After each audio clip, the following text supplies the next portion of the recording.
ಗ್ರಾಮಯಾಣ ಇದು ದೇವನೂರು ಚಂದ್ರು ಅವರು ಡೈರೆಕ್ಟ್ ಮಾಡಿರುವಂತಹ ಸಿನಿಮಾ. ಇಲ್ಲಿ ವಿನಯ್ ರಾಜ್ಕುಮಾರ್, ಮೇಘಾ ಶೆಟ್ಟಿ ಲೀಡ್ ರೋಲ್ಗಳಲ್ಲಿ ಕಾಣಿಸಿಕೊಂಡಿದ್ದಾರೆ. ಟ್ರೈಲರ್ ನೋಡಿದಾಗಲೇ ಈ ಸಿನಿಮಾ ಮೇಲೆ ಒಂಥರ ಕ್ಯೂರಿಯಾಸಿಟಿ ಹುಟ್ಟಿಕೊಂಡಿತ್ತು. ಹಳ್ಳಿ ಬ್ಯಾಕ್ಗ್ರೌಂಡ್, ವಿನಯ್ ರಾಜ್ಕುಮಾರ್ ಅವರ ಡಿಫ್ರೆಂಟ್ ಲುಕ್, ಸಾಂಗ್ಸ್ ಎಲ್ಲವೂ ಸೇರಿ ಒಂದು ರೂಟೆಡ್ ಎಂಟರ್ಟೈನರ್ ಸಿಗಬಹುದು ಅನ್ನುವಂತಹ ಭರವಸೆ ಏನೋ ಸಿಕ್ಕಿತ್ತು. ಎಕ್ಸ್ಪೆಕ್ಟೇಷನ್ ಸಿನಿಮಾ ಮೀಟ್ ಮಾಡ್ತಾ ಇಲ್ವಾ? ಏನೆಲ್ಲ ಇಷ್ಟ ಆಯಿತು, ಏನೆಲ್ಲ ಕಷ್ಟ ಆಯಿತು, ಎಲ್ಲವನ್ನ ಈ ರಿವ್ಯೂನಲ್ಲಿ ಹೇಳ್ತೀನಿ, ಬನ್ನಿ ನೋಡ್ಕೊಂಡು ಬರೋಣ. Hi darlings, welcome to my opinion YouTube channel. ಇಲ್ಲಿ ನಮ್ಮ ಮುಖ್ಯ ಪಾತ್ರಧಾರಿಯ ಹೆಸರು ಸೀನಾ. ಊರಿನಲ್ಲಿ ಸಿಕ್ಸ್ತ್ ಸೆನ್ಸ್ ಸೀನಾ ಅಂತ ಕರೆಸಿಕೊಳ್ಳುವಂತಹ ಇವನಿಗೆ ಎಲ್ಲರ ಥರ ಬೆಂಗಳೂರಿಗೆ ಹೋಗಿ ದುಡಿಯೋದಕ್ಕೆ ಇಷ್ಟ ಇಲ್ಲ. ತನ್ನ ಊರಲ್ಲೇ ತನ್ನ ಮಣ್ಣಿನಲ್ಲೇ ಏನಾದರೂ ಮಾಡಿ ಸಂಪಾದನೆ ಮಾಡಬೇಕು ಅನ್ನೋದೇ ಇವನ ಆಸೆ. ಬಟ್ ಈ ಆಸೆಗಳಿಗೆ ದೊಡ್ಡ ಅಡ್ಡುಗೋಡೆಯಾಗಿ ನಿಲ್ಲುವುದೇ ಆ ಊರಿನ ಚೀಪ್ ಪಾಲಿಟಿಕ್ಸ್. ಬೇಡಪ್ಪ ಅದರ ಸವಾಸ ಅಂದರೂ ಸೀನಾ ಅದರಲ್ಲಿ ಸಿಕ್ಕಾಕೊಳ್ತೇನೆ. ಸೊ ಇವನು ಇಲ್ಲಿ ಹೇಗೆ ತಗಲಾಕೊಂಡ, ಇವನ ಕನಸು ಏನಾಯಿತು, ಜೊತೆಗೆ ಇವನ ಲವ್ ಸ್ಟೋರಿಯಲ್ಲಿ ಏನಾಯಿತು ಅನ್ನೋದೇ ಸಿನಿಮಾದ ಪ್ಲಾಟ್. ಈ ಸಿನಿಮಾದ ಬಿಗ್ಗೆಸ್ಟ್ ಸ್ಟ್ರೆಂತ್ ಬಂದು ವಿನಯ್ ರಾಜ್ಕುಮಾರ್ ಅವರು. ರೀಸೆಂಟ್ ಟೈಮ್ನಲ್ಲಿ ಅವರು ಕಡೆಯಿಂದ one of the best strong performance ಅಂತ ಹೇಳಬಹುದು.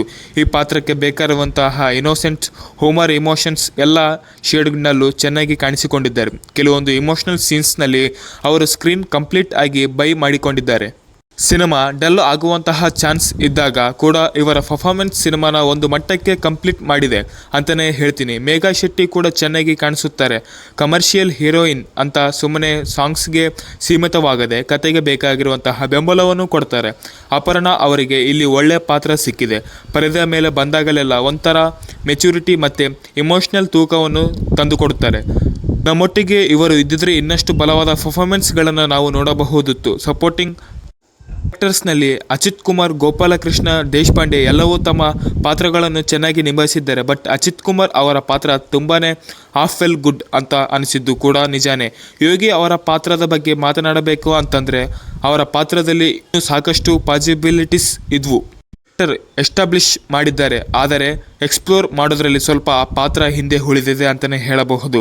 ಎಸ್ಪೆಷಲಿ ಎರಡನೇ ಅರ್ಧದಲ್ಲಿ ಆ ಪಾತ್ರಕ್ಕೆ ಯೋಗಿ ಅವರೇ ಏಕೆ ಬೇಕಾಗಿತ್ತು ಅಂತ ಅನಿಸಿದ್ದು ಸುಳ್ಳಲ್ಲ. ಇನ್ನು ಸಿನಿಮಾದ ಟೆಕ್ನಿಕಲ್ ಸೈಡ್ ಬಗ್ಗೆ ಹೇಳೋದಾದರೆ ಮೇಕಿಂಗ್ ತುಂಬಾ ಚೆನ್ನಾಗಿದೆ. ಸಂತೋಷ್ ರೈ, ಪಾತಾಜಿ ಅವರ ಸಿನಿಮಾಟೋಗ್ರಫಿ ಸಿನಿಮಾಗೆ ದೊಡ್ಡ ಪ್ಲಸ್ ಅಂದ. ಆ ಲೊಕೇಶನ್, ಡ್ರೋನ್ ಶಾಟ್ಸ್, ಕೆಲವೊಂದು ಟ್ರೈನ್ ಲೈನ್ಸ್, ವಿಜುವಲಿ ಸಿನಿಮಾ ತುಂಬ ರಿಚ್ ಆಗುತ್ತೆ. 2005ರಿಂದ 2008ರಲ್ಲಿ ಸೆಟ್ ಆಗಿರುವಂತಹ ಈ ಕಥೆಯ ಒಂದೊಂದು ಫೇಮ್ನಲ್ಲೂ ಡೀಟೇಲಿಂಗ್ ಇಂಪಾರ್ಟೆನ್ಸ್ ಅನ್ನು ಕೊಟ್ಟಿರೋದು ಗೊತ್ತಾಗುತ್ತೆ. ಪೂರ್ಣಚಂದ್ರ ತೇಜಸ್ವಿ ಅವರ ಬ್ಯಾಕ್ಗ್ರೌಂಡ್ ಸ್ಕೋರ್ ಕೂಡ ಸಿನಿಮಾಗೆ ಒಳ್ಳೆಯ ಸಪೋರ್ಟ್ ಮಾಡಿದೆ. ಇಮೋಷ್ನಲ್ ಸೀನ್ಸ್ನಲ್ಲಿ ಆಗಿರಬಹುದು, ಮಾಸ್ನಲ್ಲೇ ಆಗಲಿ, ಸ್ಕೋರ್ ಸಿನಿಮಾ ಎಕ್ಸ್ಪೀರಿಯನ್ಸ್ ಅನ್ನು ಇನ್ಸ್ ಮಾಡುತ್ತೆ. ಸಿನಿಮಾದ ಮೊದಲನೇ ಅರ್ಧ ನಮಗೆ ವರ್ಕ್ ಆಯಿತು, ಡೀಸೆಂಟ್ಲಿ ಎಂಗೇಜಿಂಗ್ ಆಗಿ ಸಾಗುತ್ತೆ. ಕ್ಯಾರೆಕ್ಟರ್ಸ್ನ ಎಸ್ಟಾಬ್ಲಿಷ್ ಮಾಡೋದಕ್ಕೆ, ಆ ರೂಢಿ ಮಾಡಿಸೋದಕ್ಕೆ ಟೈಮ್ ತಗೊಂಡಿದ್ದಾರೆ ಆ್ಯಂಡ್ ಅದು ಬೋರ್ ಆಗಲ್ಲ. ಆದರೆ ಸೆಕೆಂಡ್ ಹಾಫ್ಗೆ ಬಂದ ಮೇಲೆ ಸಿನಿಮಾ ಸ್ವಲ್ಪ ಓವರ್ಲೋಡ್ ಅಂತ ಅನಿಸೋದಕ್ಕೆ ಸ್ಟಾರ್ಟ್ ಆಗುತ್ತೆ.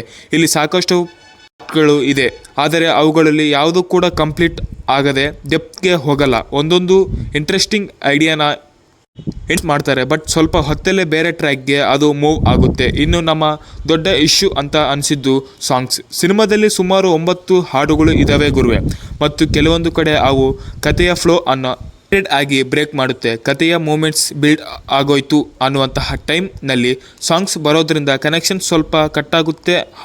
ನಮಗೆ ಕೊಟ್ಟಂತಹ ವಿಷಯ ಅಂದರೆ ಅರುಣ್ ಸಾಗರ್ ಅವರ ಪಾತ್ರ. ಇವರು ಜನರಲಿ ತುಂಬ ಕೆಪಬಲ್ ಆ್ಯಕ್ಟರ್, ಆದರೆ ಇಲ್ಲಿ ಅವರ ಪರ್ಫಾರ್ಮೆನ್ಸ್ ಒಂದಷ್ಟು ಅನಿಸುತ್ತೆ. ಒಳ್ಳೆ ಮೂಮೆಂಟ್ಸ್ ಇದೆ, ಕ್ಲೈಮ್ಯಾಕ್ಸ್ ಎಂಗೇಜಿಂಗ್ ಆಗಿ, ಬಟ್ ಅಲ್ಲಿಗೆ ಹೋಗುವಂತಹ ದಾರಿಯಲ್ಲಿ ತಗ್ಗುದಿಮ್ಮೆಗಳು ಇವೆ. ಇನ್ ಮೈ ಒಪಿನಿಯನ್ ಪ್ರಕಾರ ಹೇಳೋದಾದರೆ ವಿನಯ್ ರಾಜ್ಕುಮಾರ್ ಅವರ ಪರ್ಫಾರ್ಮೆನ್ಸ್ಗಾಗಿ ಈ ಸಿನಿಮಾನ ಮೆಚ್ಚಿಕೊಳ್ಳಬಹುದು.